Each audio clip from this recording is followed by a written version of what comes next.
I've come up to Ramsey to talk with Chris here, who's the vicar, but only for a while longer at St Paul's. So we'll come to that in a second, but we're here because of the Flower Festival, which is beautiful. Yep. So let's have a chat about that and then come on to you. Yep, I'm delighted to see. I mean, the church looks lovely, of course. It looks lovely normally when people put the flowers in it, but at the Flower Festival, people just go that extra mile and build something. And I know, because I was here on Friday when people were building these displays, that there is virtually blood, sweat and tears gone into certainly tears in some of them. As sort of people have put these together and worked incredibly hard, and it's paid off. There's some lovely displays here. All part of National Week, isn't it, to put this on, I guess? And on for the week? Well, here for the whole week, right until next Saturday, yeah. Of course, yes, there are churches and indeed non-churches. The Grove, I know, amongst other places, have putting displays on, so people can go sort of anywhere in the island and see some of these displays. Yeah. Well, we're having a look at them, and there's more to see, so do come along.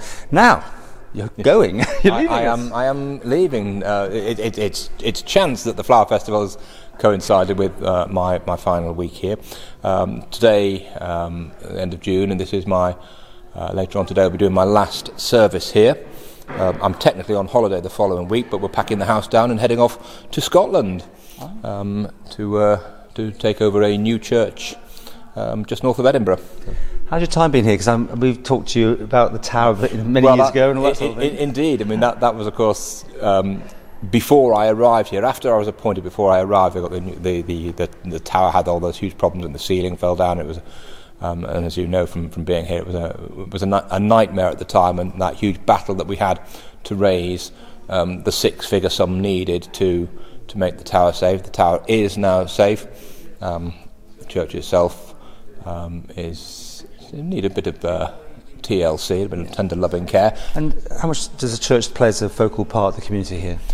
St Paul's very much so. Partly, of course, that's just an accident of geography, because we've got the excellent parking facilities outside. Nothing to do with the church. That's the commissioners. But this site is really good, and that, of course, is part of what's driven one of our most recent developments, which is we invited the Methodists and the United Reformed, who now use our hall next door to worship. And again, because as they're selling their buildings, and we're sort of exploring ways and they're worshipping there, and the two congregations will sort of start to work together, us in here and them in there, but there are so many synchronicities that we really ought to be looking to ways to go. So, who knows where that future will lead as we operate out of this great base here. And of course you got here, but you do Mackle as well. I do Mackle Church as well. I've already done my last service out at Mackle this morning. It's sort of quite very sad time in a way to sort of think every time I'm doing this for the last time here, and to sort of greet the people out there. For the last time. So. Well, I know the way the church works, they can't even look for a replacement until you've gone, so it's going to be a bit of a while with nobody here. It will be Christmas or even into the new year before there's a new incumbent here. I mean, hopefully we will know long before that who that's going to be. Most vicars have to kind of give 3-month notice, so you're likely to know 3 months before the new person arrives that there is going to be someone coming, and that encouragement for the people here will be well, we wish you well. Leaving us a nice summer's day, but of course the next person coming in might be in the middle of winter. It might be, yep. They'll have to be told that there are days like this, as we've said. We love summer, it's our favourite day of the year.